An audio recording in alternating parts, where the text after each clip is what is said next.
እና ቤተክርስቲያኑ ስንገባ አንድ ማወቅ ያለብን ልቡ ባዳ የሆነ ከቤተክርስቲያን የሌለ የእግዚአብሔር ወገን መሆኑን ትቶ የሌላ የሆነ እዚህ ውስጥ ግን በማስመሰል ክርስቲያን መስሎ ቢኖር አይምሮውን ለሰይጣን ሽጦ አይምሮውን ለገንዘብ ክዶ አይምሮውን ደግሞ ለአድርባይነት ሽጦ የእግዚአብሔር እንደዚህ ቢል የኢትዮጵያ ቤተክርስቲያን ኦርቶዶክስ ካለች በኋላ ተዋህዶ የሚለውን መጠሪያ ያበጀችው ለምን ይመስላችኋል?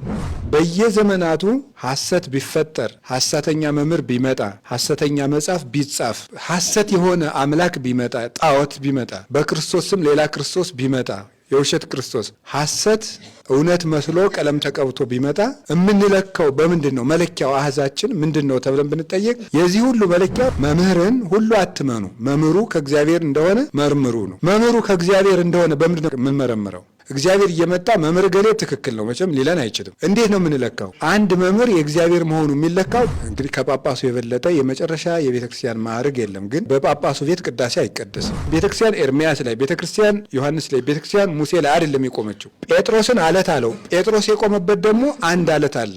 ጴጥሮስ ራሱ የቆመበት አለት ምንድነው ነው? ቤተክርስቲያን እነዚህ የቆሙበት አለት ላይ ነው የቆመችው። እዚያ ላይ ያልቆመች ቤተክርስቲያን አትባል። ቤተክርስቲያን ውስጥ ሰው ይገባና ይቆርብና ራሱ ቤተክርስቲያን ይሆናል። ይገርማችሁ። የንጉሥ ክርስቶስ ቤተ መንግስቱ ቤተክርስቲያን ነው። እግዚአብሔር የሰው እጅ በሰራው ቤት አይኖርም።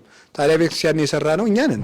የሰው ፍርድ ቤት አይደለችም እንጂ የእግዚአብሔር ግን ፍርድ ቤቱ ናት ቤተክርስቲያን። ፍርድ ከመቅደስ ይሰጣል፣ ፍትህ ከመቅደስ ይገኛል። ቤተክርስቲያን የፍጹም ለውጥ ከተማ ናት። የፍጹም ለውጥ እህሉን ለውጦ ቁርባን ያደረገ አምላክ እኛን ያለውጠን።